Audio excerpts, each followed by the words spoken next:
A year after businessman Eric Trost lost his wife and son under mysterious circumstances, he took a new woman as his bride. Just as they say their vows, the unthinkable happens. My lovely Sylvia, Eric Trost toasted, holding a champagne glass on high. A year ago, I was inconsolable with grief. I was alone, unsure of where to turn after my ex-wife ran away with my only son.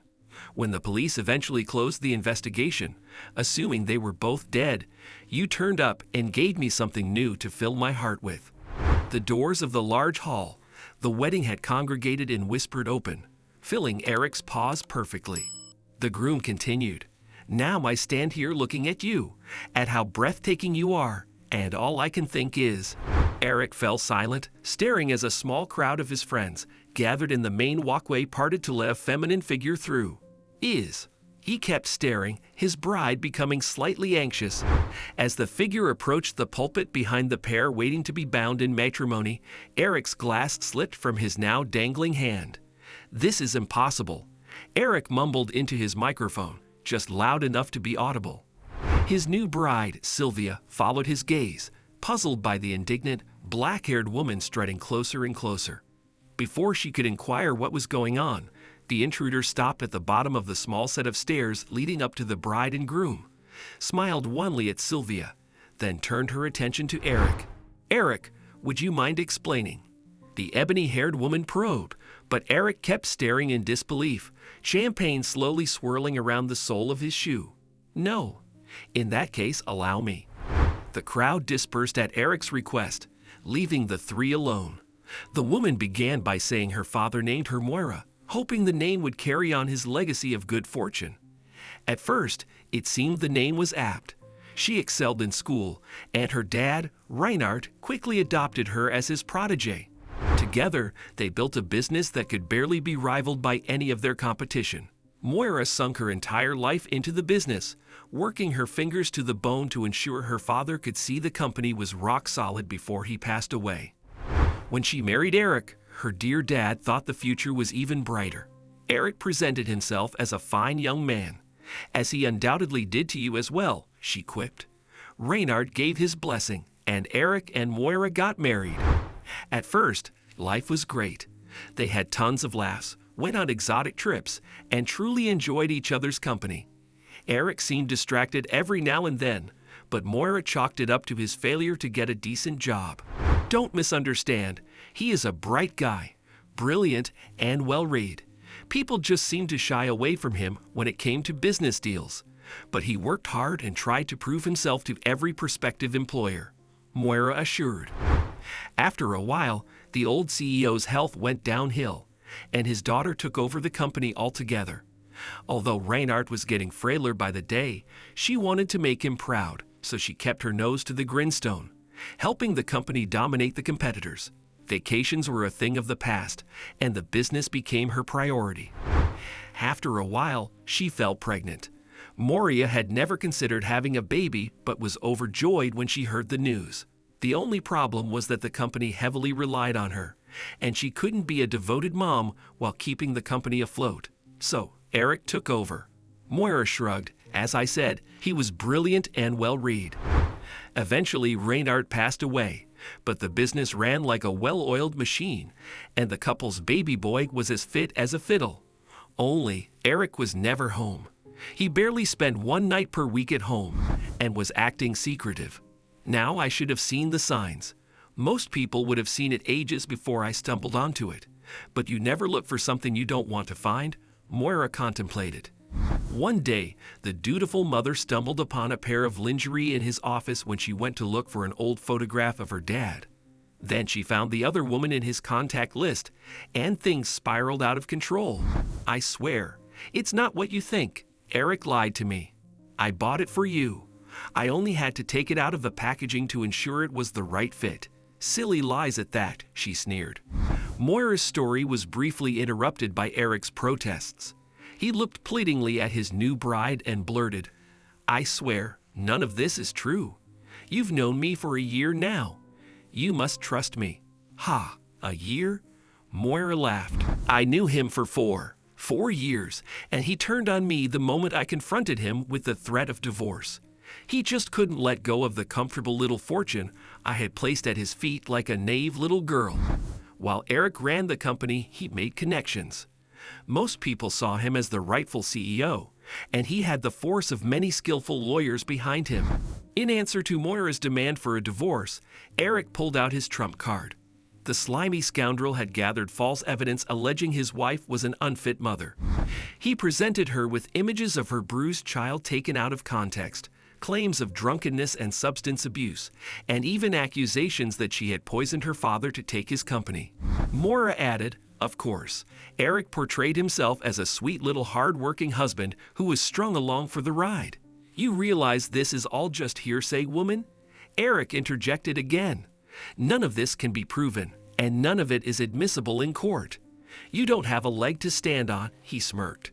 Moira took a deep breath, rolled her eyes dramatically at the increasingly concerned Sylvia, and sighed, Eric, if you want to get out of here with some of your dignity intact, I suggest you let me finish regaling your dear bride with this interesting tale. Shocked and now apprehensive, Eric held his tongue. As I was saying, I gave in with the threat of losing my son hanging over me. I submitted myself to Eric, who kept his position in the company and forced me to live my life away from everyone I knew. Moira became a recluse, unable to contact anyone or save herself, but she did so for her son. The only place that offered her some respite was a cottage outside the city, the only place that still reminded her of her dad. I went there often to clear my head, she said solemnly. Oh, I know the cottage. Sylvia chimed in, for the first time starting to show signs that the story seemed genuine. Eric took me there often. We had our first real date there. So did we. My treat at the time. It seems Eric can't come up with anything original, Moira replied. Eric merely snarled, too anxious to hear what ace his ex-wife had up her sleeve. Anyway, one night, about a year ago, I needed some time away from the property Eric and I had bought together. The penthouse, Sylvia asked. Exactly. The penthouse had become like a large cage, smothering Moira. So she took little Elliot, her son, got in the car, and drove to the cottage. Eric was aware of her movements since he had had a tracker installed in the car and cameras in each property. Nonetheless, it felt like a temporary escape. The night was dark, and the road was slippery from the pouring rain. It took about an hour to get to the cottage, with the city giving way to thick woods after about 35 minutes. Once the trees started appearing in Moira's peripheral vision, she relaxed. Her shoulders sagged, and she felt the stress leave her body, even if it was only a brief respite. But this wasn't Moira's usual getaway. Despite Eric's constant surveillance, she had decided to risk an escape attempt. She had transferred enough of her father's money to a private account to support her and Elliot for a while and would make a break for it once she parked the car at the cabin. Feeling like everything would work out, she switched on the radio, taking her eyes off the road for a brief second. Suddenly, the car rocked, the suspension howling like it was about to shatter, and the tires drumming a rapid, erratic pattern. The world tilted, and the earth slowly orbited around her head as she glanced out the window. As everything exploded in an ear-shattering noise, she realized what had happened. When she woke up, it was still dark, and Elliot was wailing in his seat next to her. In a rush, she unbuckled him and headed for the door, luckily finding a way out of the wrecked car that didn't require too much effort. The car had crashed into the bend of a shallow stream, and everything was wet. Moira changed Elliot's clothes and kept him warm, but had no idea what to do about the car. Suddenly, she realized that the accident could work in her favor. It was merely a terrible accident that took the lives of Eric's wife and son. Moira made her way through the river, careful not to leave a trail. She knew Eric would be busy that night, so she had ample time to find her way through the thick forest. After an exhausting hike, the forest thinned out, revealing a large, empty pasture. Dawn was just starting to break, and she moved her way through the field with much more ease, eventually coming to a stop in front of an old farmhouse. The mother knocked on the door, waking an old farmer and his wife. After a hearty breakfast, warm tea, and a change of clothes, Moira felt much better and put Elliot to bed. She didn't tell the sweet old couple everything, but they surmised enough to let her stay until she knew what to do next. There was an unused house on the plot of land, which she rented from them, and Moira helped out with many of the animals. Moira paused for a bit, catching her breath. The three sat in a tight circle facing each other beneath rows of white linen and dangling candles. "And now, here I am," she finished. Eric glowered at her. Sylvia shifted her gaze between her soon-to-be husband and his yet-to-be ex-wife. "I don't see why you're back, Moira. If you made it out of the apparent prison of marriage, why would you come back?" Eric snarled. "I've been keeping my eye on you, Eric. I know the police gave up searching for me, and I knew I had to stop someone else from making the same mistakes I made. I even prepared to pay you to leave this poor woman alone." "How much?" Eric shot back almost instantly. Moira smiled.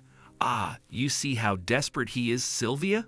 He ran my dad's company into the ground. He's using you to keep himself from going to prison for fraud." Sylvia glanced at Eric, now thoroughly confused. Eric felt her eye on him and started, "Sile, you know I love you. I know you wouldn't let me go to jail. Please, this is so much more complex than what this woman is saying. I need you to trust me." Sylvia took a moment to reflect. She turned to Moira. "Look, it seems I've been too trusting. I think we're a lot alike, but I have no idea what to believe.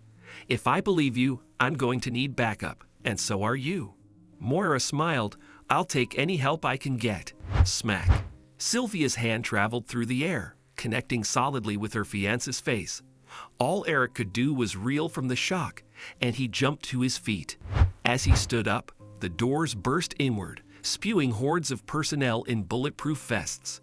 Two agents walked up to the group, ensuring Eric that running would be useless. "Mr. Trost, we're arresting you for fraud. Please don't resist." As Eric was hauled away, Moira and Sylvia stood by the doors to the hall, looking on. After a lengthy trial, Eric was charged with several felony offenses, ensuring he would be behind bars for a while. Although Sylvia was glad to hear the truth, it was a bitter pill to swallow. Moira stood by her as she recovered from the shock of being deceived, and with all Eric's crimes revealed, Sylvia was more than happy to stand by her new friend amid the legal battle. Elliot grew up with his mom right outside the city. Moira sold the penthouse and expanded the cottage, making it their permanent home. She lined the walls with images of her father and the medals her son brought home. She could finally live a life free of the ensnaring hold of her treacherous ex-husband. What can we learn from this story? People aren't always what they seem. Eric's facade fooled even Moira's dad, a man with years of experience. Take time to get to know people. The consequences of your actions often come back to haunt you.